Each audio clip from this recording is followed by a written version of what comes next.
आइए आज हम भक्ति क्या है इसके बारे में समझते हैं। तो दादी ने किस तरह से समझाया। तो कहते हैं कि जब भी प्रेम होता है तो तड़प भी होती है, साथ रहने की तड़प। उस तड़प में एक सूक्ष्म कसक होती है। ये जुदाई की टीस है। ये प्रेमी का प्रीतम से दूर रहने का दर्द है।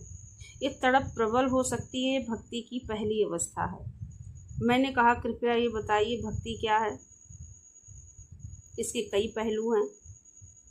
दादी कहते हैं कि इसके कई पहलू हैं। सबसे प्रमुख तो भक्ति की गुणवत्ता, जिसका अर्थ है कि आप उच्चतम आदर्श के लिए प्रेम पूर्वक समर्पित है। आपको दिव्य से प्रेम है। बेशक शुरुआत में हम ऐसे रवैये की उम्मीद नहीं कर सकते। इसे विकसित होने में कुछ समय लगता है। इसके लिए जागरूक होने में समय लगता है। भक्ति जन्मजात होती है, लेकिन पहले यह सुप्त अवस्था में रहती है। हालांकि एक निश्चित बिंदु पर आकर यह हमारी चेतना की जागरूक सतह पर आ जाती है।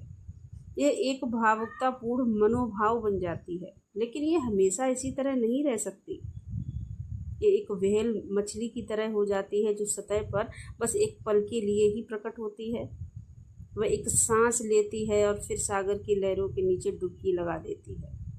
मैंने पूछा, यह एक चेतन एहसास के रूप में क्यों नहीं रहती। प्रेम संबंध दो लोग होते हैं। प्रेम संबंध में उन्होंने कहा प्रेमी और प्रेमिका, और जहाँ दो होते हैं वहाँ जुदाई भी होती है। वे एक दूसरे से भिन्न हैं, भिन्न वस्तुएं। ये भक्ति शब्द में निहित है। भक्ति की व्युत्पत्ति संस्कृत धाजु भज से हुई। इस शब्द के कई अर्थ हैं, लेकिन एक सटीक अर्थ है अलग। अलग अलग हुए बिना प्रेमी और प्रेमिका में भेद के बिना कोई संबंध हो ही नहीं सकता। लेकिन प्रेमी और प्रेमिका अलग बने रहते हैं। अंतर इतना है कि प्रेमी और प्रेमिका अलग अलग बने रहते हैं। तो प्रेम भी एक ऐसे वादे की तरह रह जाता है जो निभाया न जा सका, जो चरम सीमा तक पहुंच न पाया, जिसमें मिलन न हो पाया।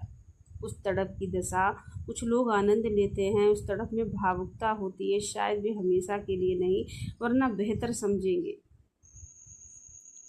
हमेशा के लिए वही रहना बेहतर समझेंगे, हालांकि हमें वही नहीं रहना है। तड़प का कोई फ़ायदा नहीं अगर वह मिलन में नहीं बदल जाती, और मिलन में कोई रिश्ता नहीं रह जाता, क्योंकि अब तो दो रहे ही नहीं। प्रेमी और प्रेमास्पद एक हो गए। यही प्रेम की परिणति है। धन्यवाद।